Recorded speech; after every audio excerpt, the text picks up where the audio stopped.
toutes et tous. Bienvenue à ce séminaire, ce webinaire, en fait, pose une question fondamentale comme le CRISE a l'habitude d'en poser, à savoir est-ce que le marketing et la transition durable sont fondamentalement incompatibles. Donc, je vous salue. Puis, Martine Vézina, donc co-responsable de l'axe OSC et membre du pôle CRISE HEC et professeur donc à HEC Montréal. Ce webinaire donc est organisé de façon conjointe entre l'axe Organisation sociale et collective du CRISE et les pôles du CRISE, toujours le pôle de HEC et le pôle de l'UQAM. Et donc, pour les personnes qui ne connaissent pas encore le CRISE, d'abord, bienvenue à tout le monde déjà. Le centre de recherche donc, sur les innovations sociales, le CRISE, est un centre de recherche interuniversitaire et pluridisciplinaire qui regroupe près d'une cinquantaine de chercheurs et qui étudie et analyse principalement les innovations et les transformations sociales. Alors, le déroulement du présent webinaire, ce webinaire, donc, il est d'une durée de 1h30. Alors, notre invité, Jonathan Deschênes, va nous faire une présentation et après, on va se garder vraiment du temps pour un échange avec vous toutes et tous. Et donc, avant de présenter comme tel notre conférencier, donc, je souhaite vous mentionner que c'est un événement qui est enregistré. Et donc, on vous invite à garder vos microphones fermés aussi jusqu'à ce que vous preniez la parole. Si vous ne souhaitez pas apparaître à l'écran, vous pouvez éteindre vos caméras et ou poser vos questions dans le fil de discussion. L'enregistrement va être diffusé sur le site Internet du CRISE prochainement. Alors, concernant ce webinaire, donc, il nous est présenté par Jonathan Deschênes, qui est PhD, professeur agrégé de marketing à HEC Montréal et membre associé du CRISE.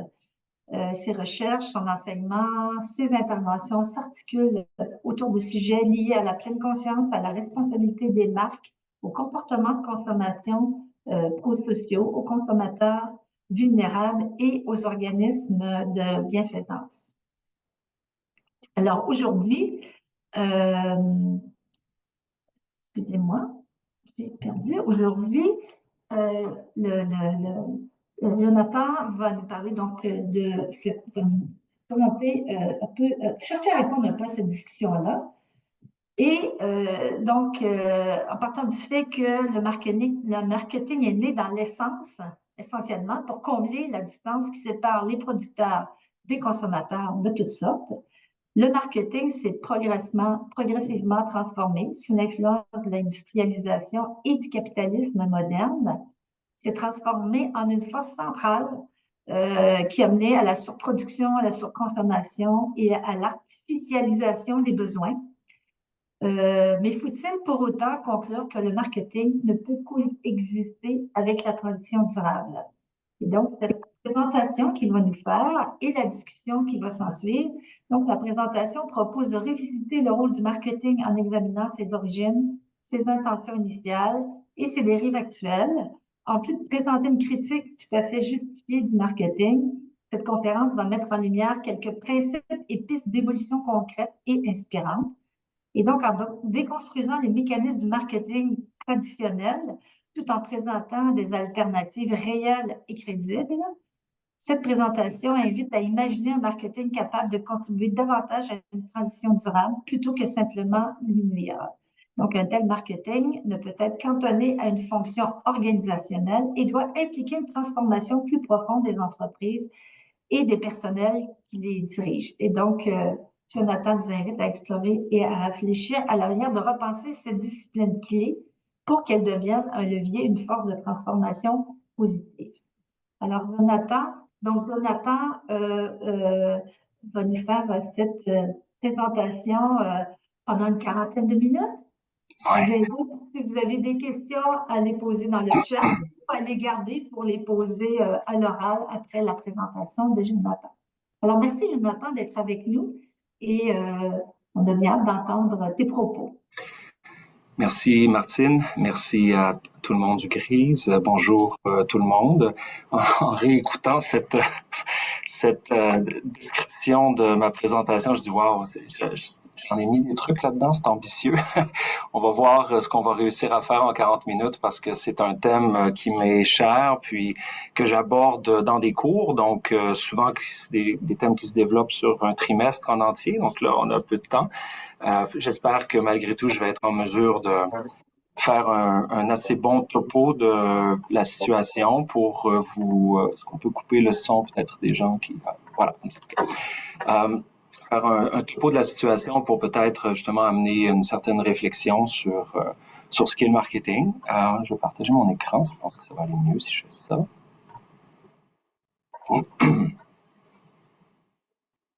Voilà. Et là, comme ça. Voilà, je pense que c'est bon. Okay. Et en fait, ce que je vais faire au cours des prochaines minutes, c'est principalement en fait, regarder trois aspects ou trois angles là, de cette question-là. Tout d'abord, justement, revenir un peu sur le marketing lui-même, parce que je m'en rends compte au fil des ans en enseignant le marketing à différentes personnes, à différentes audiences, que le concept est peut-être pas bien compris.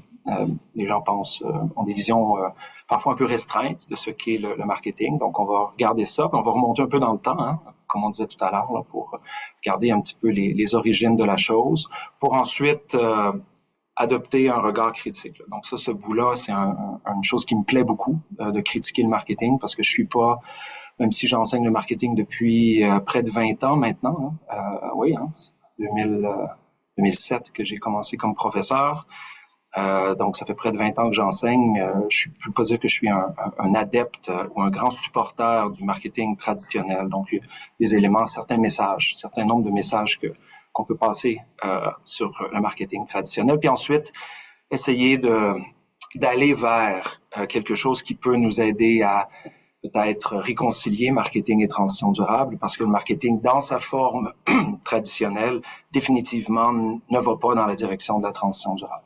C'est pas de cette manière-là qu'il opère. Donc, c'est un peu ça. Fait que c'est un petit voyage un peu qu'on peut faire ensemble. Puis, évidemment, je vais tourner les coins ronds à certains endroits parce que je peux pas tout dire, je peux pas tout couvrir. Fait que je vais y aller à certains moments peut-être plus un peu dans des généralités, mais qui sont des généralités profondes. C'est un petit peu le but. Donc, je veux pas nécessairement ancrer la discussion ou l'ouverture dans quelque chose d'un peu en surface, puis de rebondir à droite, à gauche, mais plus dans des logiques de transformation profonde qui sont essentielles. Donc, c'est un peu ça qu'on va faire au cours des prochaines minutes. Alors, on va donc commencer avec le marketing, explorer un peu le marketing, puis déjà comprendre que c'est un vieux concept, dans des formes peut-être plus intuitives et moins institutionnalisées. C'est quelque chose qui existe depuis longtemps. Donc, on voit déjà à l'Antiquité, même dans des sociétés qui étaient pré-littéraires, on voit des brides ou des départs de marketing. Comme là, vous voyez ici des amphores là, où il y avait, par exemple, du vin qui était placé ou d'autres types de produits. Ben, on pouvait, les archéologues déjà comprennent, ou du moins pensent comprendre que les différentes formes qui étaient utilisées pour présenter des mécanismes de distinction, soit des produits, soit même des qualités des produits à l'interne. Donc, les gens pouvaient se présenter, puis en fonction des amphores qui étaient présentés, qui étaient présents devant eux, pouvaient avoir une idée de qu'est-ce qu'ils allaient pouvoir consommer. Donc, on a déjà des brides intéressantes de marques. Aussi, on voit près de notre ère, là, où on voit ici j'ai un petit problème de voix, je m'excuse, des mosaïques en fait. Donc une mosaïque ici qui présente un produit de garum. Le garum, c'est une huile de poisson qui était vendue à l'époque. Et on voit à l'intérieur de la présentation du produit, on a une écriture en fait qui est en latin et qui dit quelque chose comme la fleur des garums. C'est Scoryus, en fait, le Scorus. Et c'est aussi les usines de Scorus. Donc, c'est la fleur du garum. Donc, il y avait un énoncé qui se voulait être un énoncé garant de qualité pour parler de ces produits à cette époque. Donc, quelques exemples. Ici, on voit même dans la dynastie Song en Chine une plaque de bronze qui était utilisée à la fois pour faire de l'imprimerie, mais aussi pour être affichée devant la boutique de la famille Liot qui vendait des aiguilles. Et donc, on voit il y a tout un dispositif qui était fait pour mettre de l'avant l'image de la famille, l'image de l'entreprise. Donc, c'est assez intéressant de voir ça. Ça, c'est évidemment en Occident davantage, mais un peu partout accéléré avec la Révolution, avec les travaux de Gutenberg, puis l'imprimerie qui s'est mise en place et qui a permis, dans le fond, éventuellement de développer tout ce qu'on pourra voir par la suite comme affiches publicitaires. Déjà à l'époque, Martin Luther était un des grands utilisateurs de l'imprimerie, puis s'en est servi et considéré comme un peu un ancêtre du marketing moderne, dans le sens où il utilisait beaucoup l'impression pour mettre de l'avant les idées protestantes, puis il allait les placarder sur des portes d'église, etc. Donc, à cette époque-là, déjà, on voyait que c'était en montée, ça se développait. Ces idées se développaient, mais toujours de manière peut-être un peu plus intuitive, parce que le marketing n'était pas encore un procédé ou une famille de procédés qui était développée systématiquement. C'est beaucoup accéléré, particulièrement à partir du 18e siècle et du 19e siècle, avec l'arrivée des différentes phases de la révolution industrielle, où dès le 18e siècle, avec l'invention des machines à vapeur, éventuellement, il y a eu des industries qui se sont développées, des usines de fabrication qui se sont développées, qui ont grossi. Et ça s'est continué au 19e siècle avec le développement de l'électricité, de l'industrie pétrochimique qui s'est développée aussi, qui a fait en sorte que de plus en plus d'usines à la fois en Europe et éventuellement en Amérique aussi se sont mises en place, qui ont fait en sorte qu'on a vu du développement de production massive de biens. Ce qui se faisait beaucoup moins avant, ce qui était beaucoup plus fait de façon artisanale, et ce qui aussi était peut-être plus proche des gens à l'époque. On était plus dans des commerces, peut-être un petit peu plus de proximité, puis l'arrivée de cette ère a transformé un peu les choses. Puis on voyait déjà à l'époque, donc on voit des marques, c'est un exemple, Pears Soap, les savons Pears, qui ont été développés autour des années 1850, 60, si je me souviens bien, faisaient déjà des publicités officielle. Puis on voit ici un exemple avec cette dame, là, Lily Langtry, qui était une dame mondaine, qui était reconnue comme une des premières porte-paroles de marque. Donc elle avait parlé pour les savons Pears, puis dans le fond, depuis qu'elle utilisait ces savons, elle avait cessé d'utiliser tous les autres savons. D'ailleurs, c'est intéressant là, de noter que Pears Soap produces soft, white and beautiful hands. En fait, c'est une marque qui très particulière lorsqu'on la regarde aujourd'hui parce qu'elle a un fond de racisme très fort. Puis elle met beaucoup de l'avant la blancheur, non pas juste comme la résultante d'un processus de nettoyage du corps, mais comme quelque chose de plus profond. Puis il y a même des publicités où ils mettent de l'avant des personnes noires. Puis c'est assez particulier là, à cette époque déjà de voir comment la question raciste était mise de l'avant, en particulier pour mettre de l'avant des produits. Puis on voit aussi d'autres comme Dr Lyon qui vendait de la poudre pour les dents, qui dans le fond faisait aussi de la publicité, puis a été reconnu comme une des premières entreprises qui avait vraiment travaillé le packaging, donc développer la bouteille elle-même pour lui donner un effet d'attraction sur le produit et pas simplement que ce soit un objet pour contenir d'autres choses. Donc c'est assez intéressant. En fait, ce qu'on voit, c'est que depuis le début, en fait, depuis qu'il y a production de biens et qu'il y a consommation de biens, on voit qu'il y a des brides, il y a un développement, il y a une nécessité en quelque sorte de rapprocher les systèmes de production, rapprocher les systèmes de consommation. Puis en quelque sorte, plus ces deux systèmes se distancent géographiquement, plus il y a des décalages entre ceux qui consomment et ceux qui produisent, plus éventuellement il y a un vide informationnel, il y a un vide communicationnel qui se crée. Puis c'est là qu'en quelque sorte le marketing arrive, que le marketing vient remplir une fonction qui est très importante, de communiquer, de créer des vases communicants entre les gens qui produisent ou les entreprises qui produisent et les personnes qui consomment. Ça s'est encore plus grandement accentué depuis cette période de la révolution industrielle. Puis en quelque sorte, le marketing vient créer des mythes, hein, vient créer des sens, vient donner des codes aux choses pour leur donner des valeurs alors que elles les ont pas en elles-mêmes intrinsèquement les valeurs. Ou encore le marketing vient ajouter des valeurs aux choses qui ont des valeurs intrinsèques matérielles qui sont pas forcément liées à une marque. Donc, qu'on parle d'un soulier, qu'on parle d'un vêtement, qu'on parle de toutes ces choses-là, ben en elles-mêmes, ça a des traces matérielles, mais c'est pas forcément quelque chose qui vient être connecté avec tout le travail qui est accompli par une entreprise. Fait que le marketing vient ajouter toutes ces histoires, en quelque sorte. Et si on regarde, c'est quoi là, globalement le marketing, là, puis on termine là-dessus en fait sur le premier volet. Ben, c'est quelque chose de complexe le marketing. C'est un grand processus qui implique beaucoup d'étapes, qui implique beaucoup de choses, qui vont impliquer par exemple d'analyser la situation, d'analyser l'environnement dans lequel on se trouve, d'analyser les marchés, d'analyser les concurrents, d'analyser les consommateurs ou les consommateurs potentiels pour comprendre quels sont les besoins, les réalités, les contraintes, etc.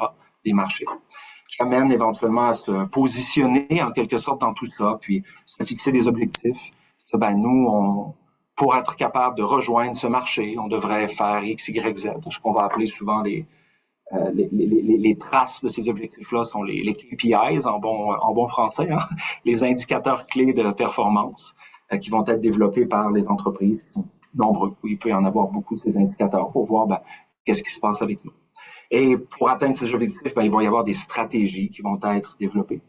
On va revenir là-dessus un petit peu plus tard. Là. Il va y avoir des stratégies marketing qui vont être développées, qui vont ensuite être développées plus spécifiquement dans des tactiques précises. Donc, on va les penser précisément. Puis là, c'est là qu'on va parler des classiques 4P. Prix, place, produit, promotion. Puis on va ajouter d'autres P. Parfois, on va parler de 7P, puis ça peut monter, tout dépendamment de combien de choses l'entreprise doit faire dans sa réalité. Donc, si elle ne fait que des produits, on parle des 4P. Mais si elle est dans un environnement commercial, si un commerce de détail, on va ajouter d'autres P supplémentaires qui vont être liés au personnel qu'on emploie, à l'atmosphère, à tout ce qui est toutes les traces physiques de cet environnement, puis les processus qui vont être mis en place pour accueillir les gens, etc. Donc, vous voyez, on peut ajouter des P, c'est ce qu'on contrôle. Donc, après ça va être mis en application concrètement sur le marché, puis on revient dans notre boucle, puis on regarde la situation pour se demander où est-ce qu'on est rendu, pour voir est-ce que ça colle avec les objectifs qu'on s'était fixés. Puis on se pose des questions pour voir qu'est-ce qui fait que ça n'a pas fonctionné, qu'est-ce qui fait que ça a bien fonctionné, puis on retravaille les objectifs. Puis au cœur de tout ça, il y a la grande question, qui sommes-nous? Donc une entreprise qui fait du marketing, qui développe son marketing, qui développe des marques, devrait toujours être bien connectée avec qui elle est.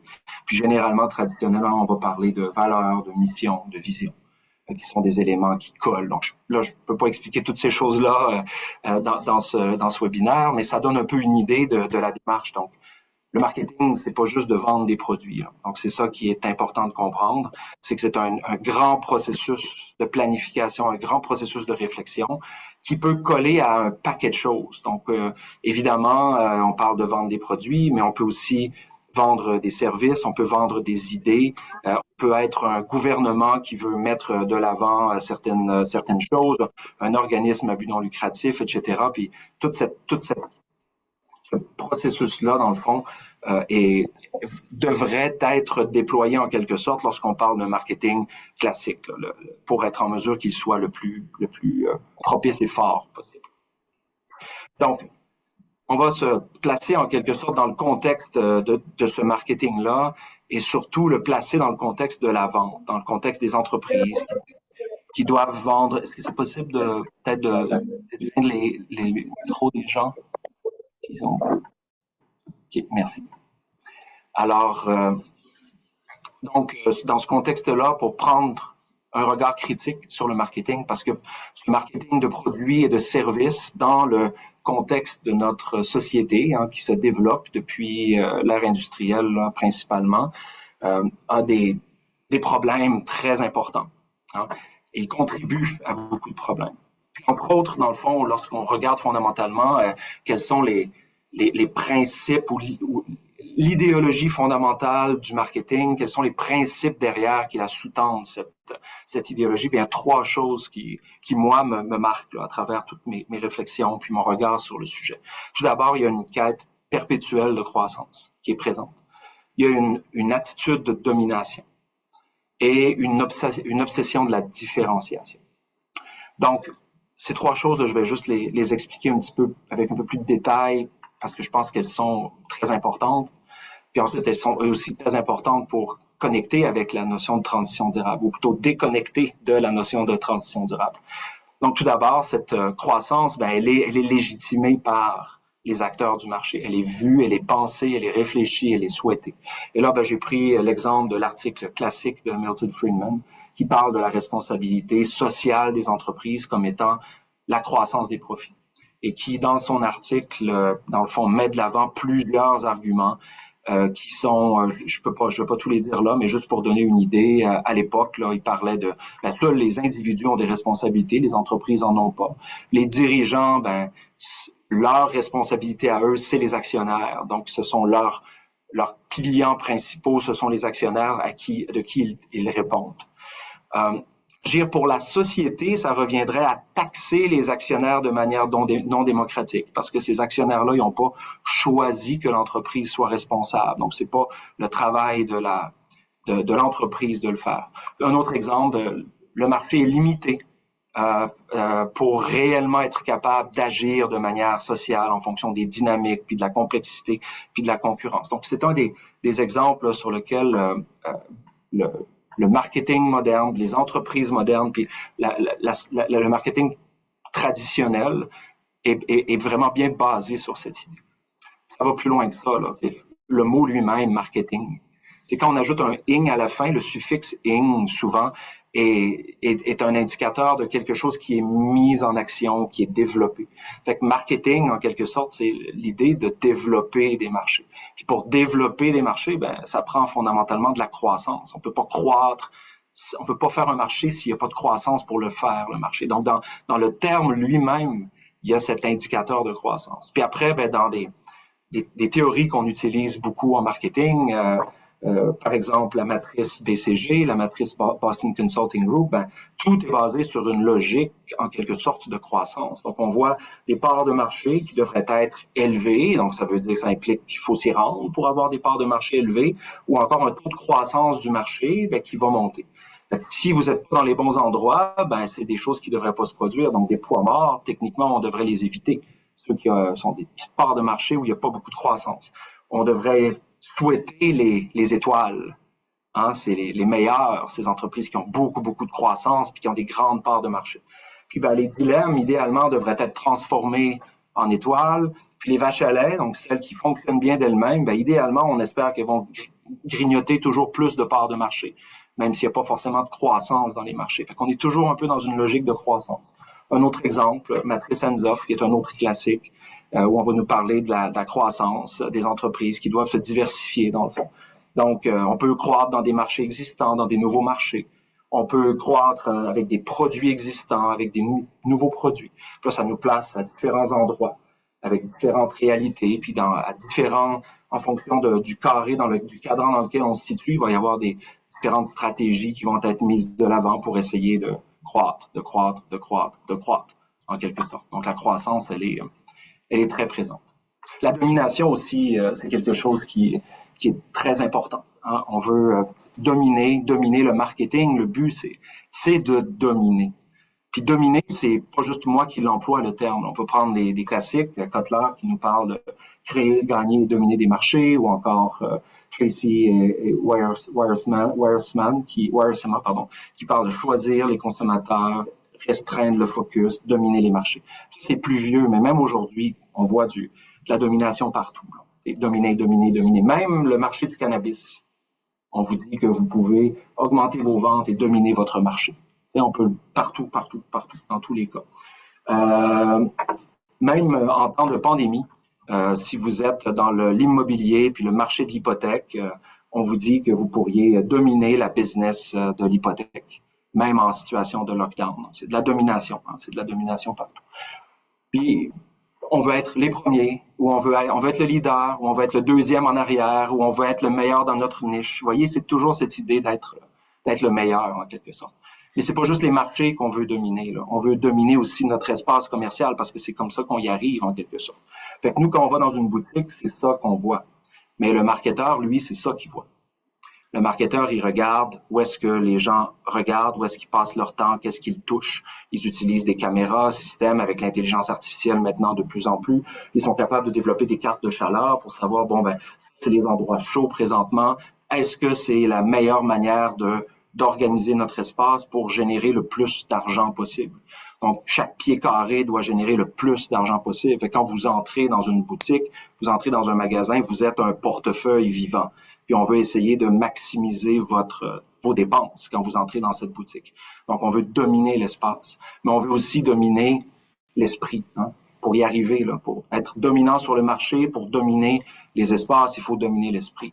Puis ça veut dire quoi, dominer l'esprit? Ben, ça veut dire qu'on comprend de plus en plus quel est le fonctionnement du cerveau, quels sont les heuristiques, quels sont les biais cognitifs, les biais inconscients qui sont présents dans l'esprit des gens, qui fait en sorte qu'on peut les amener à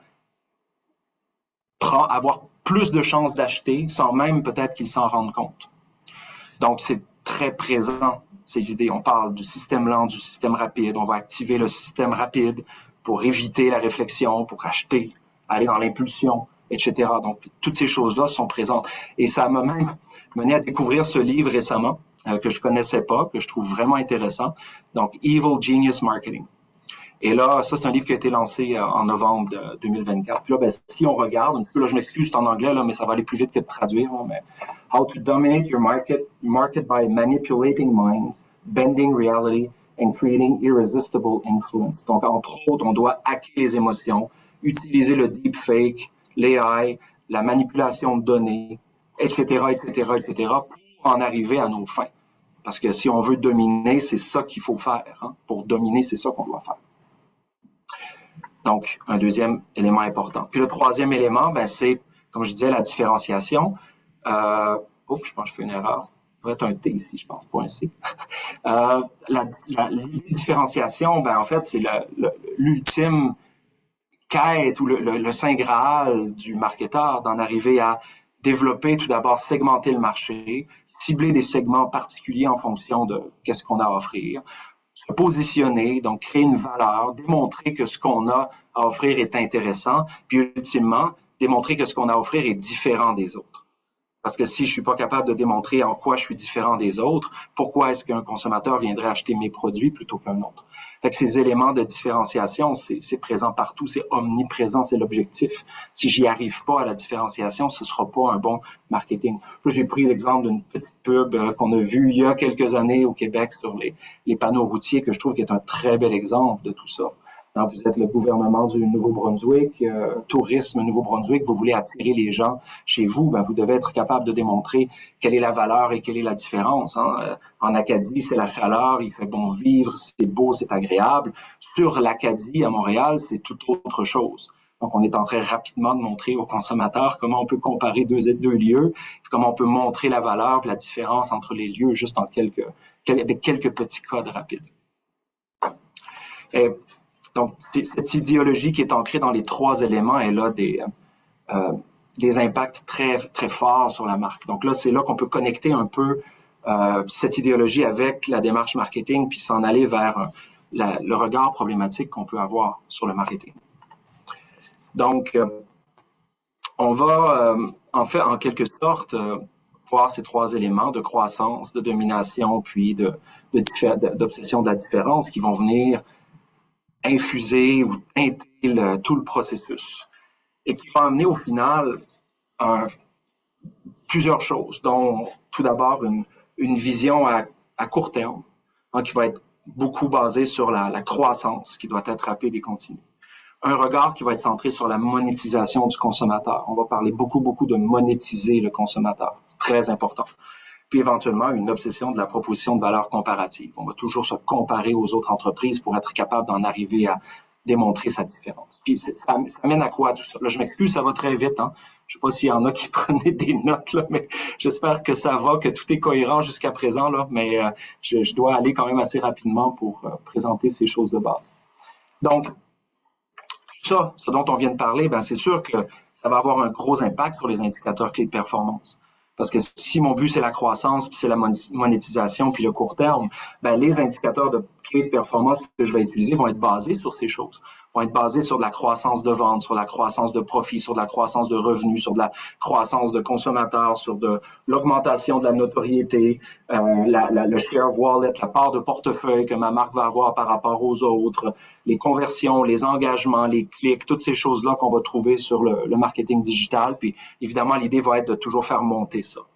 Une fois que j'arrive à la fin de l'année, puis si j'ai atteint mes objectifs, c'est rare que les gens vont s'asseoir puis se dire ensemble, wow, on a eu une belle année, hein? On devrait reproduire la même chose. Ou peut-être qu'on pourrait ralentir, c'est satisfaisant. Donc, normalement, la logique, c'est, on l'a atteint, puis on l'a atteint à quel moment, notre objectif? Oh, on l'a atteint 3 mois plus tôt que prévu. Ça veut dire qu'on est capable probablement de faire mieux encore, puis on va augmenter encore les objectifs. Hein. C'est ça l'idée. Ça va amener ce regard à une analyse de la situation qui va être simpliste, qui prendra pas compte de la complexité des systèmes, qui prendra pas compte de l'interdépendance, de l'interaction des systèmes, mais qui va au final beaucoup se concentrer sur le marché, puis beaucoup sur le consommateur, sur l'analyse du consommateur et l'analyse de la concurrence. Donc la pensée en système est très peu présente. Et même l'organisation elle-même comme un système, c'est pas toujours bien développé. Donc, si vous travaillez en marketing, puis c'est pas juste en marketing d'ailleurs, là, mais si vous travaillez en marketing, vous aurez peut-être même pas une bonne compréhension de votre organisation. Parce que si votre organisation est très grande, vous êtes peut-être gestionnaire de marque d'une marque. Fait que vous comprenez même pas nécessairement quelle est la logique de l'ensemble du portefeuille de marques dans lequel vous évoluez. Et ça peut mener à un paquet de contradictions puis de trucs un peu absurdes des fois quand on regarde deux marques qui se comportent, puis, pourquoi elles se comportent aussi différemment que ça, même si elles font partie de la même famille. C'est à cause de cette idée, par exemple. Donc, un manque de compréhension de la complexité. Puis, éventuellement, beaucoup d'entreprises vont avoir peu de regard stratégique parce qu'on est très axé sur le court terme, on est très axé même sur une vision qui est très productiviste, centrée sur la production, centrée sur les produits, surtout quand on est dans un contexte où c'est des plus petites entreprises parce que souvent, elles ont encore moins le luxe de pouvoir se payer des gens qui sont à la tête pour réfléchir. Et on voit souvent des entrepreneurs qui eux-mêmes font de la production au quotidien, puis ont des objectifs de production à atteindre parce qu'ils ont des commandes à remplir. Fait qu'on se retrouve dans des situations où la boucle devient plutôt comme ça. Où on est, dans le fond, dans une logique où on a des objectifs, puis on a des tactiques, puis on les met en place, puis on analyse un peu les choses, puis on bouge les choses comme ça. Puis en plus, encore plus si on fait du web.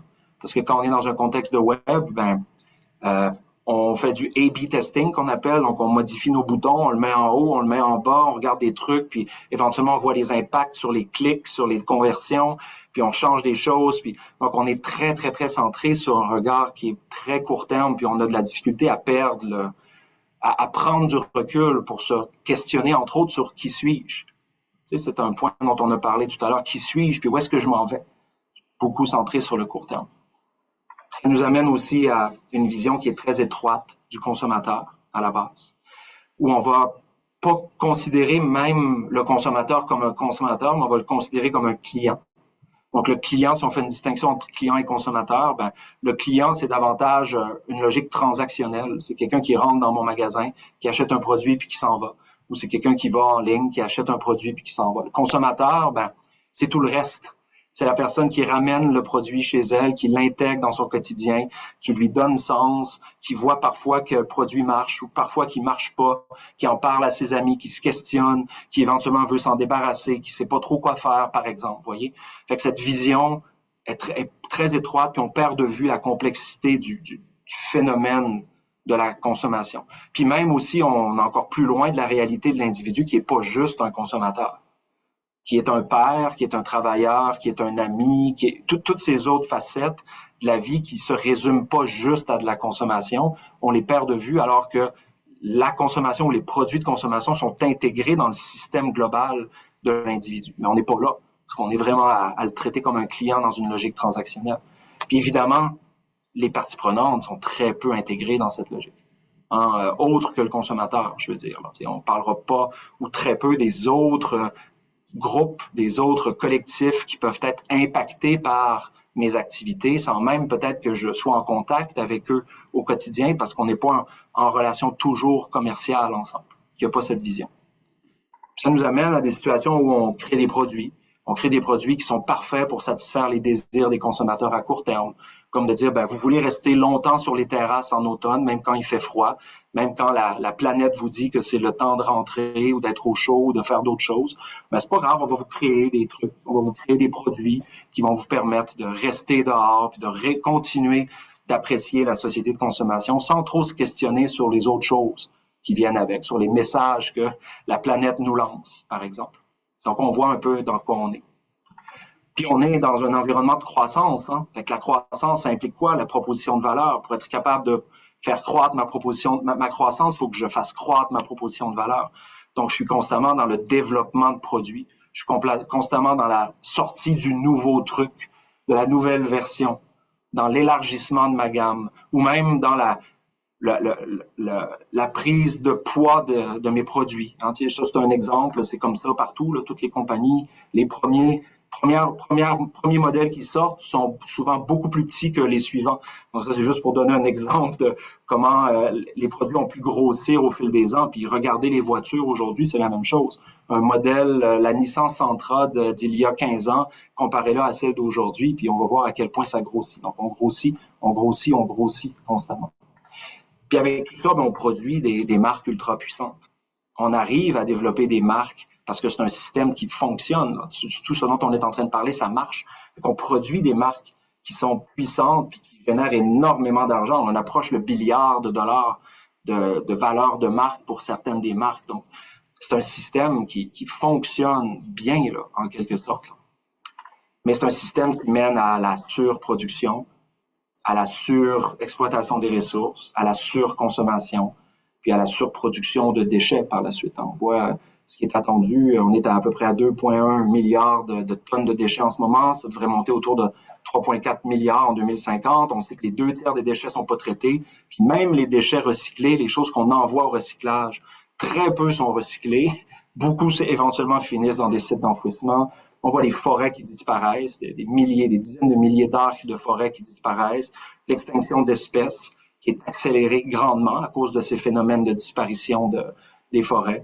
Puis des environnements qui sont de plus en plus difficiles à vivre. Ça, c'est un exemple d'un jour d'hiver à Pékin. Moi, j'ai vu à plusieurs endroits. Ici, même à Montréal, là, on a vu ça, un peu ce genre de choses.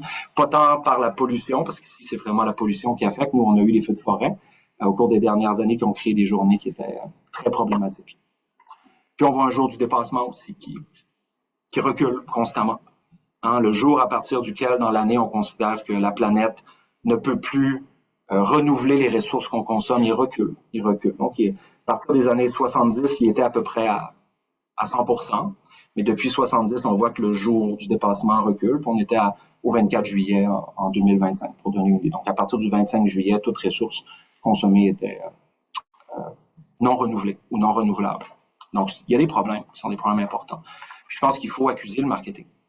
Je pense qu'il faut l'accuser, le marketing, parce qu'il fonctionne, le marketing, parce qu'il est très efficace pour être en mesure de générer des mécanismes, des systèmes de consommation, des marchés qui marchent, puis pour générer de la croissance.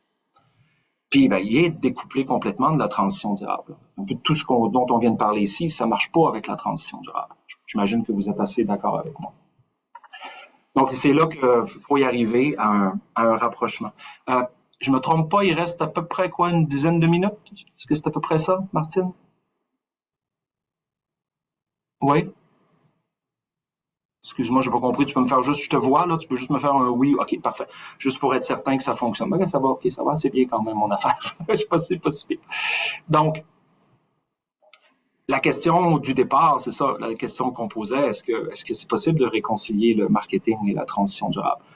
Je peux pas répondre oui de manière systématique à la question, mais je peux dire qu'il y a des manières de transformer le marketing pour créer un rapprochement avec la transition durable. Puis moi, c'est ça sur quoi je travaille de façon générale quand j'enseigne, quand je fais des interventions auprès des entreprises. C'est dans cette direction-là que j'essaie d'aller. Puis, ce que je dis, c'est qu'il faut qu'il y ait 3 transformations essentielles pour que ça fonctionne. Et ces 3 transformations, c'est 3 piliers ou 3 plateaux ou 3 plures d'oignons en quelque sorte qu'il faut qu'ils soient transformés. Première chose, c'est qu'il faut transformer les individus. Et là, ici, quand je parle d'individus, je parle principalement, en premier lieu, des têtes dirigeantes des organisations. Les personnes, les propriétaires, les décideurs, les hauts gestionnaires. Il faut qu'ils soient transformés, ces personnes. Il faut transformer l'organisation elle-même dans sa philosophie, dans sa manière d'être, dans sa manière d'opérer. Puis ultimement, il faut transformer le rapport de l'organisation avec l'environnement externe. Donc, l'environnement externe ici, j'inclus à la fois l'aspect écologique et l'aspect social. Donc, il faut qu'il y ait ces trois transformations qui soient faites. Et c'est là qu'on peut passer des heures et des heures et des heures et des heures à proposer des solutions. Fait que pour essayer de simplifier un peu les choses, je vais parler dans le fond, d'un concept qui me semble être un concept réconciliateur là, qui permet de travailler sur ces trois dimensions. C'est ce qu'on appelle la marque ou l'organisation ou la marque consciente. Et cette marque consciente a 4 piliers importants ou 4 grandes dimensions. Donc, il faut qu'il y ait du leadership conscient, il faut qu'il y ait une raison d'être, il faut qu'il y ait une culture consciente et finalement, il faut qu'il y ait une orientation partie prenante. Donc, à partir du moment qu'on va mettre en place ces 4 choses, le marketing qui va se faire dans une organisation va être beaucoup plus enligné vers la transition durable. Et évidemment, ce ne sera pas juste le marketing, parce que je ne peux pas juste transformer une fonction d'une organisation. Il faut que les racines de l'organisation aillent dans la bonne direction. Mais on va voir que tout ça est connecté dans le fond, parce que le marketing est intimement lié à la réalité de la majorité des organisations qui vendent des trucs, que ce soit des produits, des services, des idées. Donc, le marketing est intimement lié au cœur de ces organisations. Alors, pourquoi le leadership conscient? Ben, ici, je reprends Peter Senge, qui est un peu un classique de la transformation organisationnelle puis de l'apprentissage organisationnel. C'est un prof du MIT, puis il a beaucoup réfléchi à ces questions. Puis là, il dit, j'ai traduit, l'illusion que nous entretenons selon laquelle mon organisation changera sans que moi-même je change est complètement folle. Donc, comment est-ce que je pourrais m'imaginer faire un marketing différemment si les personnes en haut sont des gens qui veulent faire de l'argent, qui veulent de la croissance, qui veulent pouvoir avoir le dernier modèle de la voiture, qui veulent pouvoir se payer le plus possible de voyages, de golf partout dans le monde, etc., etc., etc. Si c'est ça le but, si c'est ce qui motive, qui anime les gens qui sont en haut, comment est-ce qu'on pourrait penser faire les choses différemment? La pomme est pourrie au départ. Donc, elle va faire pourrir tout le panier. C'est pas possible de penser les choses de cette manière si les gens ne changent pas. Et je parle des têtes dirigeantes au départ parce que c'est elles qui, par percolation, infusent l'âme d'une organisation. Donc, si ces personnes à la tête sont pas bien ancrées, sont pas bien axées, ça peut pas fonctionner. Et qu'est-ce que ça prend? Ben, ça prend du leadership conscient. Et là, j'ai pris Michael Bunting, qui a écrit un très beau livre. Il appelle le Mindful Leader, mais on pourrait parler de leader conscient aussi. C'est la même chose. Et là, ben, je ne ferai pas un long cours sur cette chose-là, un long exposé sur ça, mais on peut voir le leader conscient comme étant quelqu'un qui est connecté dans le moment présent, qui est pleinement présent, qui n'est pas dirigé par ses émotions puis par ses pensées, qui est capable d'être là, qui est capable de connecter avec les gens. C'est quelqu'un qui a des valeurs profondes, qui va les communiquer puis qui va les utiliser, qui vont être au cœur de ses activités, ses valeurs, qui vont l'aider à prendre ses décisions, qui va être l'esprit du débutant, c'est quelque chose de fascinant, qui va être curieux, qui va être intéressé, qui va pas penser qu'il sait tout, qui va avoir une humilité dans son rapport aux gens, dans son rapport aux phénomènes, dans son rapport aux choses, pour être capable d'être à l'écoute de l'autre, qui va leur donner du pouvoir aux gens, qui va sentir qu'ils sont responsables de leurs actions, qui va lui-même se responsabiliser quand il fait des erreurs.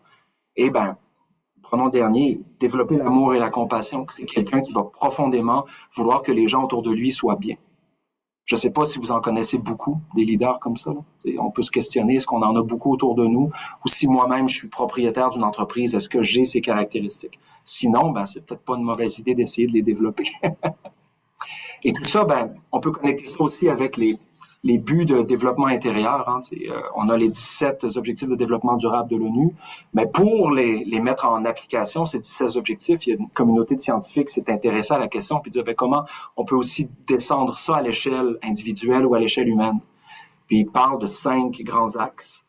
Donc, être, donc notre rapport à nous-mêmes, penser, interagir, donc prendre soin du monde autour de soi, collaborer, développer des compétences sociales, puis agir, être un moteur de changement. Et là, après ça, ben, tous les éléments se déclinent. Donc, c'est des choses qui sont intéressantes, qui existent, qu'on peut développer, qu'il y a des outils par rapport à ça. Mais ça prend ces choses-là. Si elles sont pas présentes, ça ne peut pas fonctionner. Ça pourra peut-être fonctionner, mais ça va fonctionner à court terme ou ça va peut-être pas bien fonctionner. Mais si vous avez des leaders dans une organisation qui ont ça comme manière d'opérer, manière de voir le monde, manière d'être, imaginez tout ce que vous pouvez accomplir.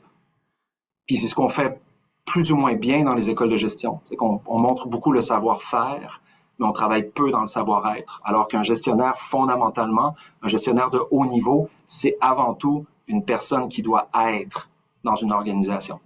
Pas juste quelqu'un qui va appliquer des modèles et prendre des décisions, mais c'est quelqu'un qui profondément va incarner l'organisation. La raison d'être. Oups, c'est un drôle de truc ici. Bon. La raison d'être, c'est le deuxième pilier. Ben, c'est quoi? Bon, c'est l'esprit de la compagnie. Ça reflète le rêve commun des gens qui joignent la compagnie. Elle est ancrée dans l'histoire de la marque et guide tout, des communications internes aux politiques, aux communications de la marque à l'innovation. La raison d'être, c'est quelque chose qui va au-delà des activités économiques d'une marque. C'est qu'est-ce qui lui donne une visée sociale, une visée environnementale. Donc, c'est ça l'idée de la raison d'être. Puis, il y a des paliers où il y a des dimensions d'une raison d'être. Donc, tout d'abord, en fait, qui est peut-être l'élément le plus important, c'est l'idée d'avoir une passion. Donc, l'organisation soit animée par la volonté de mettre quelque chose de l'avant, de résoudre une problématique, de s'associer à une cause qui va la toucher profondément. Et là, ben, on peut connecter avec les 17 objectifs de développement durable de l'ONU. Les passions, c'est en quelque sorte une configuration de ça. On pourra avoir un certain nombre de ces éléments qui nous touchent profondément et on se dit, ben, nous, on va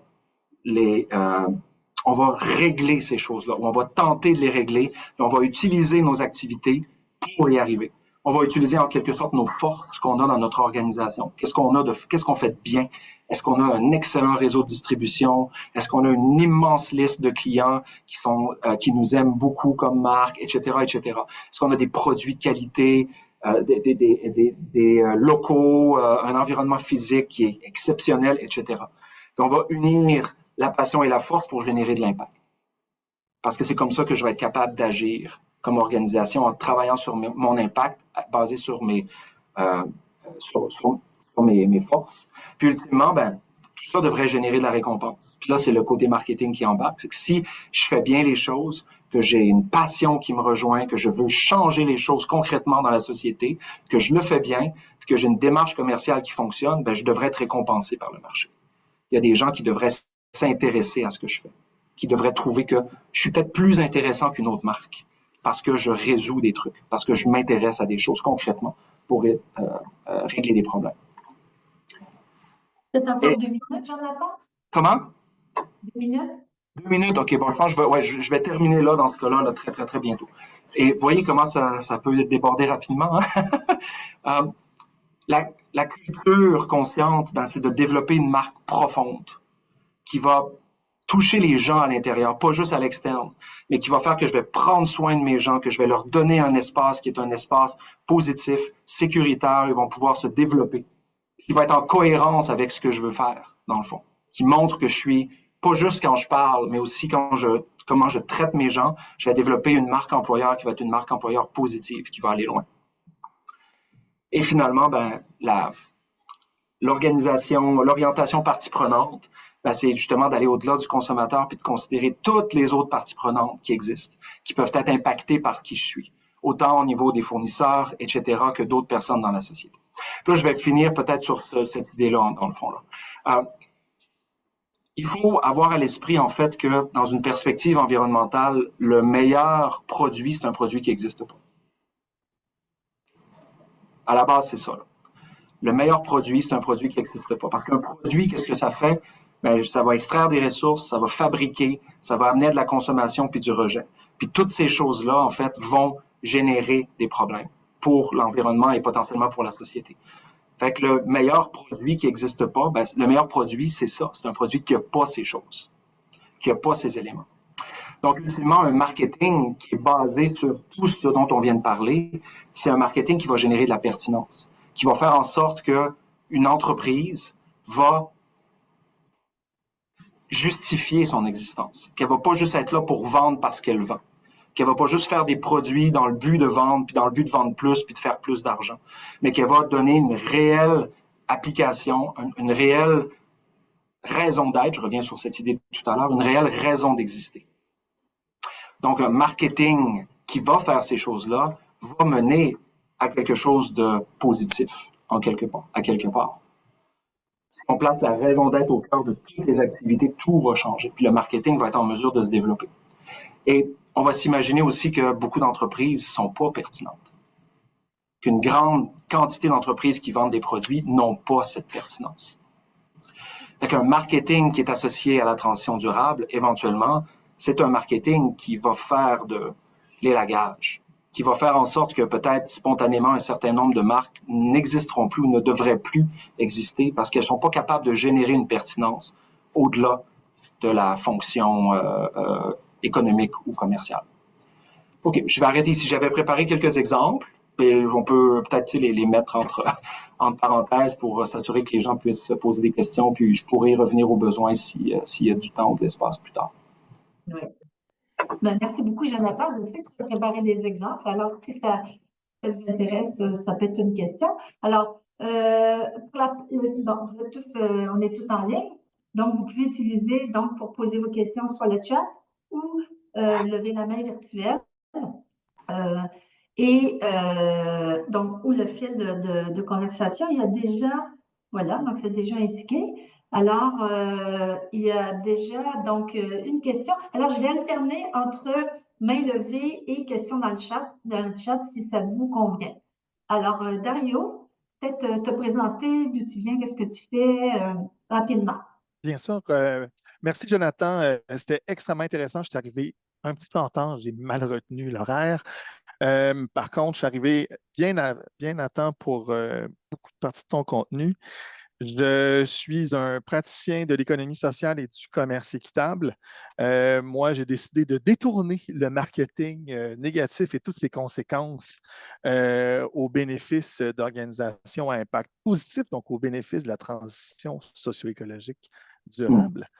Et je partage la totalité de tes critiques et je dois dire que depuis plusieurs années, les enjeux éthiques autour des tactiques de marketing, tu référais notamment aux pratiques sur les réseaux sociaux, je les considère dangereuses et on doit maintenant utiliser avec parcimonie certaines des tactiques qui sont disponibles pour les praticiennes, même si les personnes ont une attitude positive, ta première solution. Ta seconde solution qui est quelle est la raison d'être à la mission de l'organisation. Moi, ma question brièvement, parce que tu n'as même pas eu le temps de l'évoquer, parce que j'ai vu ta diapo de la fin où tu as mis tes 4 P traditionnels du marketing et tu as ajouté 7 P. Qu'est-ce que je dois aller lire pour aller découvrir tes 7 autres P? Je suis extrêmement curieux, Jonathan, de comment tu les gères dans tes tactiques. OK. Tout d'abord, en fait, merci merci Dario, c'est bien apprécié. En fait, les 4 P, les 7 P ici, ça fait référence un peu à ce que j'avais dit plus tôt dans la présentation. Donc, c'est sûr, tu l'as manqué un petit peu. Je suis désolé. Bon, c'est correct, mais c'est une extension des 4 P. Mais là, ce que j'ai pas eu le temps de faire, c'est que normalement, on va passer des 4 P au 4 C. Mais là, je pouvais pas faire ça, là. J'avais pas l'espace ou le temps pour faire ça, mais normalement, dans une perspective responsable qui transforme le rapport du marketing, on va passer des 4 P au 4 C. Si éventuellement il y a du temps, je pourrais en parler un petit peu tout à l'heure, là. Mais, donc, les 3 P de plus, c'est pour essentiellement des gens qui font un marketing dans un environnement commercial, là, et qui font pas juste vendre des produits, là. Mais, ouais. J'écrirai. Très bien. Merci.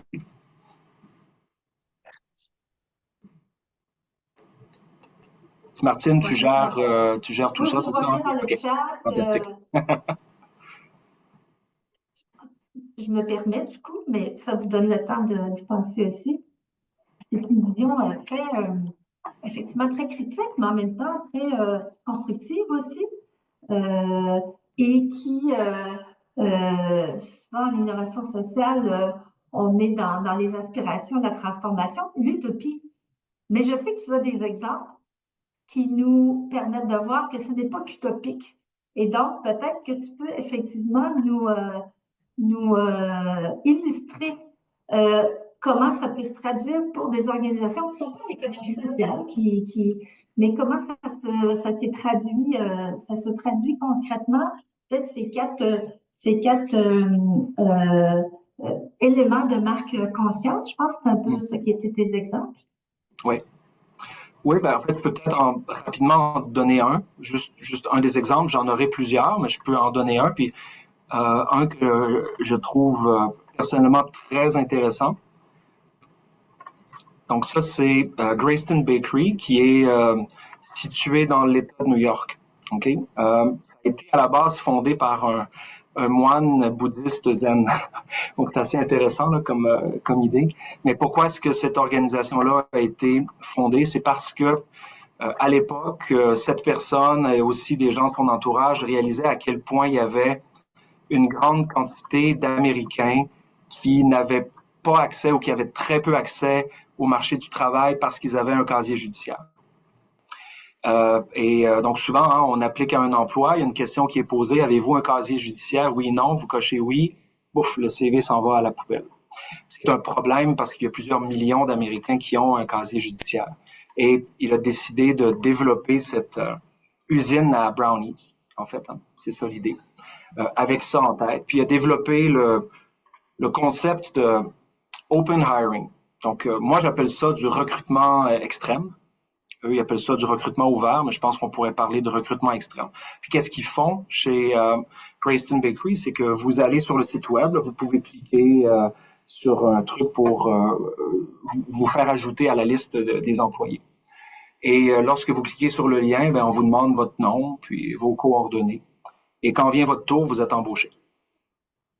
Il n'y a pas de vérification de CV, il n'y a pas d'entrevue, il n'y a pas d'antécédent, il n'y a rien. Donc la personne est embauchée. Et qu'est-ce qu'ils font, en fait? C'est qu'ils prennent les gens là où ils sont. Et il y a des écorchés, il y a des gens qui ont la vie dure, il y a plein de choses, plein de personnes qui vont travailler chez Greyston Bakery. Ben, eux, ils ont des travailleurs sociaux, ils ont des équipes, il y a des gens qui sont présents pour accueillir ces personnes, pour les aider, pour les accompagner. Ils ont aussi même un programme de formation à l'interne pour aider ces personnes parce qu'ils ont accès à un emploi de base sur l'usine de fabrication de brownies. Là, hein. C'est rien d'exceptionnel comme travail à la base, mais toute personne qui aspire à plus, ben, l'entreprise les accompagne et les aide, les forme, puis va jusqu'à les coacher pour des entrevues d'embauche, pour qu'ils puissent éventuellement se trouver un autre emploi. Et en faisant ça, ben, déjà à la base, l'entreprise paie mieux. Elle paie mieux que les autres entreprises du domaine, donc ils paient jusqu'à 27% de plus que les entreprises similaires pour un travail similaire. Déjà, les employés qui travaillent là reçoivent un meilleur salaire, ils reçoivent des avantages sociaux, ce que les entreprises généralement offrent pas. Puis on sait dans le marché américain que quelqu'un qui n'a pas d'avantage social, s'il a besoin d'aller à l'hôpital, ben ça risque d'être la fin de sa carrière financière. Hein. C'est des faillites qui arrivent très rapidement, donc l'entreprise offre beaucoup de soutien. Puis même, les personnes sont, selon les études de l'entreprise, lorsqu'ils se trouvent un autre emploi, sont payés jusqu'à 20% plus cher que le salaire minimum pour des emplois comparables. Donc, c'est une entreprise qui fonctionne très bien selon ses principes. Puis, elle vend des brownies et en fait, elle a comme un de ses clients principaux Ben & Jerry's, qui achète beaucoup. Donc, c'est une entreprise qui fait autour de 4 à 5 millions de revenus annuellement. Donc, là, on peut se poser des questions. Est-ce que vendre des brownies, c'est la meilleure chose? Est-ce qu'ils pourraient vendre d'autres choses? Ben, potentiellement qu'ils pourraient vendre effectivement d'autres choses. Mais c'est là que c'est intéressant parce que la notion de raison d'être nous montre que parfois le produit que l'entreprise fait peut être un prétexte, peut être un élément pour réaliser quelque chose de plus grand. Effectivement, il y aurait peut-être pu vendre d'autres choses que des brownies comme entreprise. Mais c'est de cette manière-là qu'ils se sont développés parce qu'en même temps, ça permet à une main-d'œuvre peu qualifiée d'être capable de rapidement travailler aussi, d'embarquer sur la chaîne de production. Puis ça a permis trouver de très bons clients. Et c'est des brownies qui coûtent assez cher, là. Quand vous allez sur le site web, vous pouvez les acheter aussi, là. Vous voyez que c'est quand même assez dispendieux comme produit, donc c'est considéré comme un produit de qualité. Donc, c'est un exemple d'une entreprise qui est près de chez nous, mais qui a la raison d'être qui est au cœur de ses activités. Puis qui fait un marketing autour de ces choses, puis qui est ultimement récompensé pour ce qu'elle fait. Fait que je pourrais potentiellement en donner d'autres, mais ça donne peut-être un exemple. Puis encore une fois, c'est pas parfait. C'est pas une entreprise qui est parfaite dans une perspective de responsabilité, mais qui veut répondre à une problématique sociale importante, puis qui met en œuvre une dynamique commerciale pour y arriver. Merci, Jonathan. Il y a Sybille qui nous dit, à défaut qu'aucun décideur n'interdise le développement de commerce non pertinent dans chaque pays du monde, ça pourrait être intéressant à court terme de développer un label de commerce ou produit pertinent ou un label qui indique le niveau de raison d'être. Ouais. Pertinent. Dans une perspective systémique, en fait. Pertinent. Ouais, c'est intéressant comme idée. Est-ce qu'il y a des labels de raison d'être? On a des labels de toutes sortes de choses, ça, mais... non. Les B Corp, on peut dire... Oui, c'est ça. B Corp, je dirais que c'est peut-être un des labels ou une des certifications qui s'approche le plus de la chose, mais là, évidemment, B Corp est très multifactoriel. Hein. Il y a beaucoup de considérations qui fait que on peut obtenir un score potentiellement décent en ayant quand même un certain nombre de faiblesses ou en n'ayant pas forcément une raison d'être profonde. C'est parce que B Corp va travailler sur un ensemble de points, puis certains vont être profonds, d'autres vont être plus en surface. Fait qu'au final, le score qu'on peut obtenir, hein, parce que ça prend, c'est au moins 80 points, si je me souviens bien, pour obtenir le statut B Corp.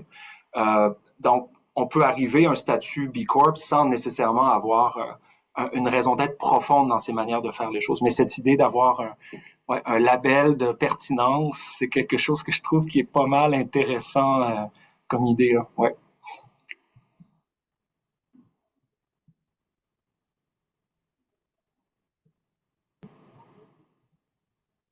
Autre question. Et moi j'en ai une.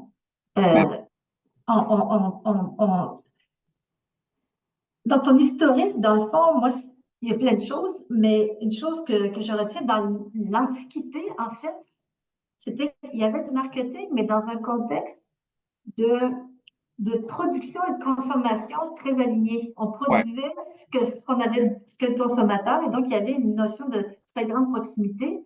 C'est avec le monde industriel où on a plus cet alignement-là, c'est-à-dire que c'est plus la consommation qui dit qu'est-ce qu'on va produire, mais c'est ce qu'on produit qui va faire qu'on va consommer, et comme on produit plus, on va consommer plus, puis on voit le marketing un peu comme un instrument de ça.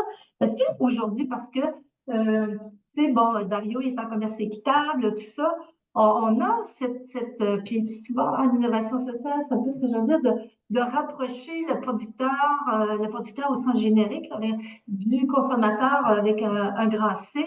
Est-ce qu'on a encore besoin du marketing dans un esprit de rapprochement de ces deux acteurs-là?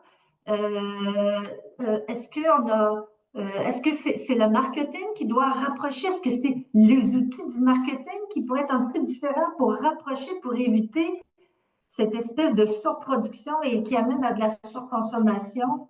C'est ma question. Parce que moi, ça m'apparaît un élément quand même central de pourquoi le marketing et de revirer en fait sur, c'est pas la production qui va déterminer la consommation, mais la consommation qui va déterminer la production.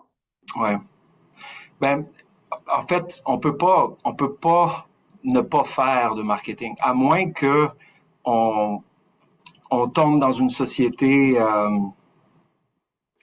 beaucoup plus avec une économie qui est beaucoup plus gérée, tu sais, qui est gérée par l'État, puis avec une production, où là on pourrait dire, ben tiens, vous avez une paire de souliers, vous achetez 7 paires de souliers, ou encore voici, vous avez du jus d'orange, ok, vous en avez une sorte.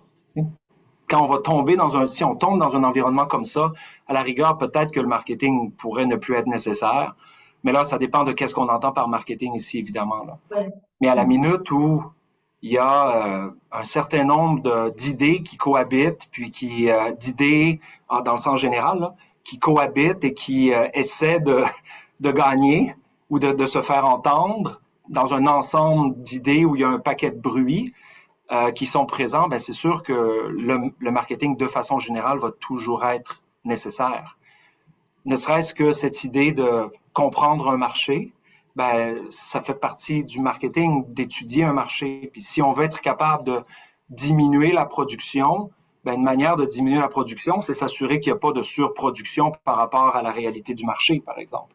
Parce que plus on produit, souvent on produit plus pour générer des économies d'échelle. Ben, tous les produits en surplus qu'on a, il faut qu'ils soient vendus. Puis ça crée une logique qui vient à pousser la vente.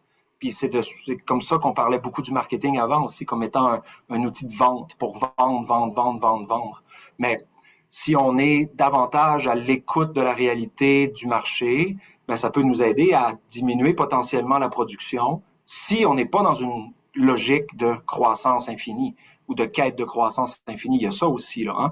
Fait que si on évacue les trois éléments de l'idéologie dont je parlais tout à l'heure, le marketing demeure toujours pertinent. Puis c'est là, par exemple, où je parlais du fait qu'on peut passer des 4 P au 4 C. Donc, au lieu de, par exemple, pourquoi on parle des 4 P au 4 C, c'est qu'il y a une inversion de la relation de l'entreprise et de son marché, en quelque sorte. Les 4 P, c'est la compagnie qui fait ses affaires. Elle développe ses produits, elle les vend à un prix donné, dans un lieu donné, puis il y a un message qui va convaincre. Ça, c'est la base. Prix, produit, place, promotion. Lorsqu'on les inverse, ben, on met la personne concernée au cœur de nos activités. Donc, plutôt que de penser en termes de produits, on va penser en termes de solutions consommateurs. Ça peut paraître un peu bête, mais dans bien des cas, les entreprises réfléchissent peu à cette question. À quel point mon produit amène vraiment quelque chose d'utile pour le consommateur? Si on parlait de pertinence plus tôt, mais le passage du P produit au C solution consommateur vient intégrer la notion de pertinence directement au cœur des activités. La promotion qui passe à la communication, ben là, on tombe dans un mode qui va être fondamentalement dialogique, où je vais chercher à écouter les gens autour de moi. Je vais pas juste essayer de leur faire entendre comment mon produit est bon, mais je vais les écouter profondément pour comprendre qui ils sont, quelle est leur réalité, quelles sont leurs contraintes, quels sont leurs points de vulnérabilité, puis comment je peux potentiellement apprendre de ça, puis devenir une solution pour les personnes. Donc ça, c'est une chose qui est très importante à penser différemment. Si on regarde aujourd'hui les médias sociaux, on a des gens qui s'appellent les gestionnaires de communautés de marques, des trucs comme ça. Dans la grosse majorité des cas, le média social, c'est le nouveau courriel. C'est l'entreprise, au lieu d'envoyer des mailing lists, des trucs par courriel, elle a développé sa liste d'abonnés, puis elle leur envoie de l'info sur ses produits, sur ses promotions, sur ses nouveaux trucs. C'est pas une communauté. Fait que justement, si on veut passer du P promotion au C communication ou même au C communauté en quelque sorte, ben c'est de créer cet espace où les gens vont avoir envie d'être pour discuter, pour échanger, pour donner leur opinion, puis l'entreprise va les écouter puis va apprendre d'eux. Puis il va y avoir davantage de possibilités de co-création pour faire en sorte que des solutions qui sont produites soient des solutions plus utiles, plus pertinentes, par exemple. Vous voyez, on peut tourner les P de barre pour les transformer, pour que ça devienne plus logique, en quelque sorte, plus humain, plus ancré, plus connecté avec la réalité des gens. Fait que tu vois, je répondrais un peu comme ça à ta question. Fait que si je suis dans un contexte où, mettons que j'étais dans un contexte de décroissance, par exemple, où il y a moins d'entreprises, ça s'appliquerait toujours, ces choses-là. Puis ça pourrait peut-être s'appliquer encore mieux, en plus. Peut-être, oui, Sonia, mais D'accord. Il y a Sonia. Donc, Sonia, si tu veux te présenter. Bonjour Jonathan, bonjour Martine, tout le monde. Merci Jonathan, c'est intéressant. Là, je me pose une question, et deux questions en fait. Comment faire pour que les entreprises changent du P ou C? Parce que TC sont intéressants, c'est le monde idéal, mais les comment, et dans les comment aussi, est-ce que le marketing, c'est l'outil pour changer de comportement? Je pense par exemple au contexte actuel d'urgence climatique où la perception par rapport aux énergies fossiles Et encore, pas en lien avec l'urgence. Je lisais, ça fait pas longtemps, que 48% de la population ici sont a favor de continuer à exploiter les énergies fossiles telles qu'on les fait. Donc, est-ce que le marketing peut être utilisé par des décideurs politiques à ce moment donné, dans ce monde idéal, pour changer les perceptions et les comportements d'un grand nombre de personnes de la population? Oui, ben, le comment, ça passe par différentes choses. D'une part, il y a l'éducation, parce que ce dont je parle ici, il y a même pas beaucoup de gestionnaires qui connaissent ces concepts-là. La notion de raison d'être, moi, dans tous mes cours que j'enseigne, mes étudiants doivent aller rencontrer une entreprise, en fait, choisir une entreprise cliente, puis faire un diagnostic de la responsabilité des pratiques marketing de l'entreprise. Et je leur dis, vous devez vérifier s'ils ont une raison d'être, mais vous pouvez pas leur demander parce qu'ils ne le savent pas eux-mêmes. Parce que le concept de raison d'être, par exemple, est un concept qui est peu connu de façon générale en marketing. Parler de la mission, la plupart des gens vont être capables de vous en parler, mais la raison d'être, non. Fait qu'il y a un gros travail d'éducation qui doit être fait. Puis un travail d'éducation qui doit être fait sur à la fois le savoir-faire, mais le savoir-être aussi, dont je parlais tout à l'heure. Moi, dans mes cours, par exemple, j'introduis la méditation. Je fais faire de la méditation de pleine conscience à mes étudiants, parce que je considère que c'est un outil qui peut être très utile pour être capable d'en venir à progressivement se connecter avec le moment présent, avec le présent, avec les gens qui sont devant moi, etc., pour pas être pris dans nos idées, pris dans nos émotions, par exemple. Fait que c'est comme une étape, un petit élément, mais il y a beaucoup de travail à faire à ce niveau-là. Fait que, encore une fois, quelqu'un qui est juste motivé par le profit, par l'argent. Moi, j'ai de mes anciens étudiants qui me disaient ouvertement, j'ai hâte de faire mon premier million, puis que dès qu'ils pouvaient, ils s'achetaient la grosse montre, puis c'était ça les buts, là, tu sais. Ça va pas dans la direction de ce dont je parle, ça va pas dans la direction de la transition durable, des choses comme ça. À quelque part, il faut qu'il y ait une transformation majeure qui s'opère. Mais lorsqu'on présente ces éléments-là, pour bien des gens, ça fait sens parce que ça donne un modèle, ça donne une idée, puis ça remet en question des pratiques. Ah, c'est vrai que c'est quelque chose que je pourrais quelque chose sur quoi je pourrais potentiellement travailler. Donc, il y a ces choses-là. Donc, l'éducation est importante, la présentation de modèles, d'exemples. Bon, j'ai été rapide, comme j'en ai présenté un exemple, mais il y en a d'autres aussi, des entreprises qui font des belles choses. Moi, j'en invite. Là, ce soir, j'ai The Unscented Company qui vient dans mon cours. C'est une superbe entreprise, The Unscented Company. Je sais pas si vous les connaissez, là. Hein, ils font des produits, comment dire, Ménager. Merci. Des produits ménagers d'une simplicité, mais qui marche pas du tout dans le marketing traditionnel. Il y a pas de j'allais dire saveur, c'est pas ça, là. Non, faut pas dire saveur. Il n'y a pas d'odeur. Il n'y a pas d'odeur, de fragrance. Il y a rien dans les produits. Alors que le marketing veut qu'on y aille dans l'approche, la dimension sensorielle.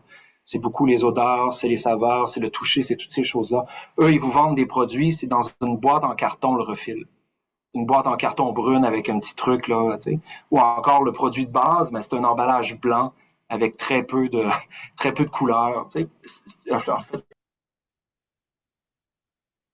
une slide là, là. J'ai pris des notes de leurs produits. Ben, tu sais, c'est à peu près ça leur gamme de produits là, à cette entreprise. Puis ça marche pas dans le marketing traditionnel, quelque chose comme ça. Parce que si vous voulez de la croissance, il faut toujours que vous développiez vos gammes, puis que vous sortiez la nouvelle odeur, ou la nouvelle saveur, ou la nouvelle couleur, ou la nouvelle texture. Eux, c'est ça leur produit. Puis regardez comment il est plate, l'emballage. Comment la bouteille est plate. Tu sais, c'est juste une bouteille blanche avec un petit sticker. Puis Annie se les fait reprocher, la fondatrice de The Unscented. Il y a des gens qui ont dit, tu pourrais travailler bien plus ton design, puis regarde les autres compagnies, Greenworks, puis toutes ces compagnies-là, comment ils développent des belles bouteilles. Ben, elle, ce qu'elle a dit, c'est, je veux pas investir là-dedans parce que c'est de la perte d'efficacité. Puis en plus de ça, si jamais ma compagnie devait fermer, ça va être beaucoup plus facile de pouvoir me débarrasser de mes bouteilles puis de les donner à d'autres entreprises. Que si la bouteille a été développée avec mon image, puis qu'après ça, cette bouteille-là doit se retrouver à la poubelle, au site d'enfouissement, parce qu'il n'y a pas une autre compagnie qui peut l'utiliser. Fait que je trouve que c'est tellement une belle manière de réfléchir, de se dire, à partir d'aujourd'hui, je suis déjà en train de penser que c'est possible que mon entreprise meure, que mon entreprise s'éteigne, puis comment est-ce que je pourrais faire pour essayer de limiter l'impact de mon entreprise après sa mort. Je trouve que c'est tellement une façon, on voit pas ça en marketing, là. C'est pas des choses dont on parle parce qu'on parle de croissance. C'est ça le but.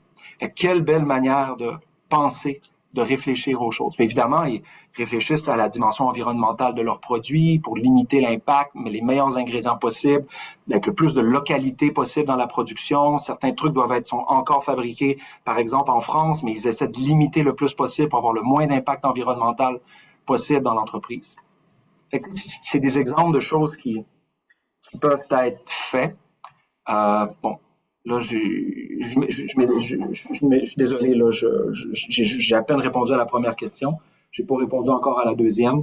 Mais est-ce que le marketing est l'outil pour faire changer les comportements? Ben, j'en ai pas parlé là, mais il y a des modèles qui sont développés justement parce que le marketing, c'est en quelque sorte le champion de l'étude des comportements, puis de l'étude des changements des comportements. Donc, il y a des modèles qui sont mis en place où on voit avec la compréhension des mécanismes sociaux, avec la compréhension du fonctionnement du cerveau, des réflexes, etc., comment on peut en arriver à utiliser la force du marketing pour amener des transformations sociétales. Mais moi, je suis pas un adepte de la responsabilisation individuelle. Ça va sembler peut-être un peu fou, là, mais moi, c'est pas ça que je mets de l'avant quand je parle de marketing responsable. Évidemment, on parle de consommation responsable, on parle de c'est quoi être un consommateur responsable, mais on parle aussi et surtout de quels sont les défis d'être un consommateur responsable dans notre société actuelle. Moi, je vais faire un exercice d'immersion à mes étudiants. Je leur demande de choisir un comportement qu'ils vont modifier pendant une semaine, puis de prendre des notes, de faire du journaling, puis ensuite de rédiger un rapport sur ça. Puisque ce qui revient trimestre après trimestre, là, je commence à avoir beaucoup de données, là, c'est à quel point c'est difficile. À quel point c'est difficile de mettre en place des transformations comportementales à cause de la rigidité structurelle, à cause de mécanismes qui sont associés aux dynamiques sociales, aux dynamiques familiales, aux dynamiques d'amis, à cause de la complexité de l'acquisition de certains trucs qui seraient plus responsables que d'autres, à cause de l'augmentation des coûts. Si je veux aller dans cette direction, ça me coûte beaucoup plus cher que si je continue de me comporter normalement. Donc, mon focus est avant tout organisationnel. C'est de dire, ben, si on est capable de changer les organisations, une organisation avec ses produits, ses services peut toucher des centaines de milliers, même des millions de personnes. Et c'est beaucoup plus efficace que d'essayer de changer ces millions d'individus qui vont aller dans une épicerie puis qui vont voir des milliers de produits dont 95% ont peu de responsabilité, alors que quelques petits pourcents de produits qui sont plus responsables vont, par exemple, coûter plus cher ou vont peut-être être moins visibles. On peut pas mettre la responsabilité à ce point-là sur le dos des individus. Évidemment, idéalement, il faut adopter des meilleurs comportements. Là. Je dis pas qu'il faut s'en foutre, mais à quelque part, il faut que les organisations changent, puis ultimement que ça monte aussi en haut. Le palier que moi je touche peu dans mon cours, qui est le palier politique, qui doit légiférer, qui doit forcer des fois, qui devrait forcer la main des entreprises pour pas juste laisser à la dynamique concurrentielle l'idée que la responsabilité soit infusée. Parce qu'on le voit depuis que Trump est arrivé, combien d'entreprises américaines ont abandonné leur programme EDI, leur programme d'équité, diversité, inclusion. Des grandes entreprises américaines qui ont laissé tomber leur programme parce que Trump est arrivé puis ils ont vu une fenêtre d'opportunité pour peut-être faire les choses plus simplement, puis ultimement peut-être être en mesure d'en arriver à générer plus de profits ou de bénéfices ou je ne sais pas trop. Donc, il ne faut pas nécessairement uniquement s'attendre à ce que les entreprises fassent la chose, mais on a des entreprises comme The Unscented Company qui est un exemple d'une organisation qui vraiment essaie de mieux faire et qui y arrive puis qui génère plusieurs millions de dollars de revenus annuellement avec son approche, malgré le fait que c'est un peu à l'encontre des idées du marketing traditionnel. Fait que oui. Donc, on aurait deux questions, une question commentaire. Excusez, je suis long un peu dans mes réponses. Je vais lire les deux qui vont ensemble. Puis Jamal, on vous garde pour la dernière question. Donc, Denis Habib qui dit merci beaucoup pour la présentation. Ben, peut-être le marketing 4C m'apparaît excellent dans une perspective de décroissance. Comme tu viens de le dire, n'y aurait-il pas, par contre, pas aussi une nécessité de marketing critique du modèle croissant actuelles pour entamer la transition vers cette nouvelle forme de marketing, justement pour sensibiliser et éduquer? Et Yannick qui complète, je compléterai la question de Denis par une sous-question. Comment pourrait-on utiliser la force du marketing pour vendre, entre guillemets, la décroissance et battre les capitalistes à leur propre jeu?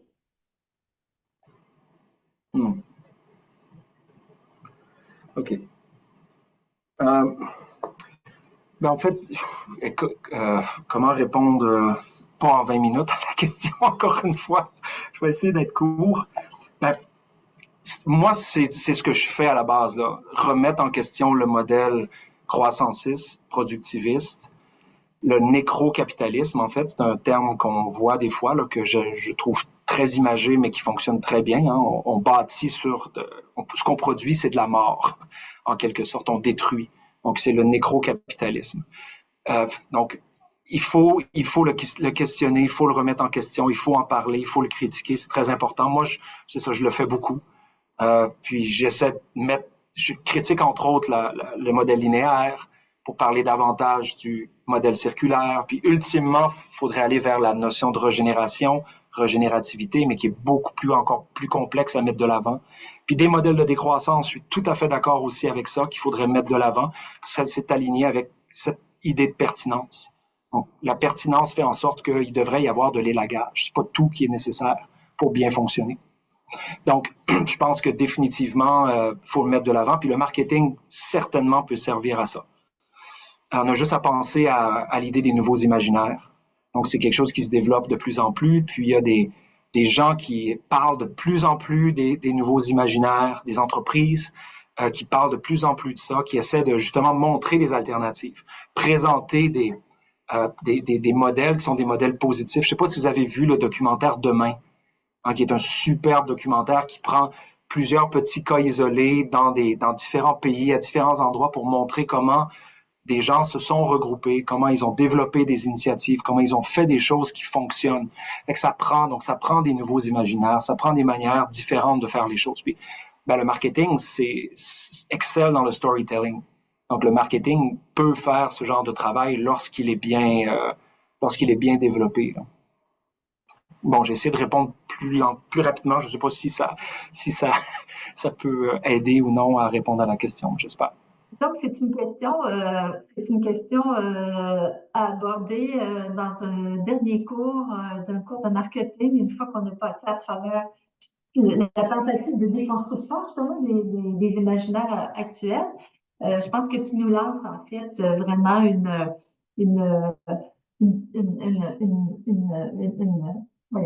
une perche pour aller dans cette direction-là et réfléchir.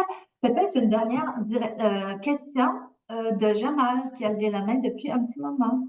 Oui, bonjour. Donc, moi, je suis étudiante en sociologie à la maîtrise. Et puis, j'ai également travaillé dans le marketing pendant près de 6 ans. Euh, Moi, mon mémoire de recherche, en ce moment, il se concentre sur l'instrumentalisation des revendications des mouvements nord-américains, justement dans les discours marketing. Et j'ai bien aimé à un moment votre intervention sur le fait que la raison d'être des entreprises et le fait qu'elles vont aussi souvent mettre en place des campagnes UDI ou des stratégies UDI dans leur propre organisation, mais après, elles vont directement les lâcher en fait en fonction du contexte politique. Donc, moi, Ouais. c'est que est-ce que justement le fait de toute cette stratégie de vouloir changer la raison d'être des entreprises, d'être dans la décroissance, d'être un peu plus de mettre beaucoup plus la responsabilité en fait des entreprises en avant, est-ce que c'est pas plus performatif que réellement incarné? Si on met pas les 4 piliers de la marque consciente en action, c'est sûr qu'éventuellement ça va tomber dans la performance, dans le blanchiment, là, le greenwashing, l'éco-blanchiment, le social washing, tout ce que vous voulez, parce qu'au final, s'il n'y a pas de racines solides qui sont mises en place, tout ce qui va arriver va pouvoir transformer ou faire girouetter, en fait. Hein. C'est un effet de girouette. Là. On tourne à droite, on tourne à gauche, on fait un peu ce qu'on veut. Comme on voit justement certains acteurs, certains politiciens qui se sont des girouettes constamment, ben c'est parce qu'il n'y a pas de valeurs profondes qui sont incarnées.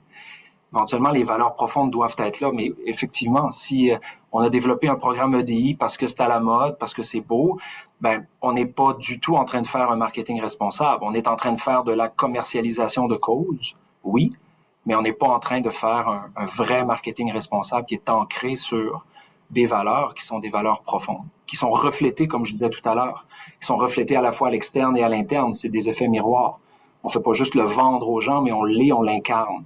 Puis ça devient éventuellement une force, parce que si on comprend les mécanismes de l'EDI, EDI-I ou EDI-A, ou peu importe comment on appelle l'EDI, on se rend compte que c'est pas une question c'est pas juste une question d'équité, c'est une question de valeur profonde qu'on ajoute à une organisation, d'être en mesure d'avoir des profils variés, des gens qui ont des histoires, du recul, des perspectives différentes. Ça amène tellement de richesse à une organisation. Évidemment, il y a l'idée de l'importance de l'accès. Mais c'est pas juste cette question-là, c'est plus large encore.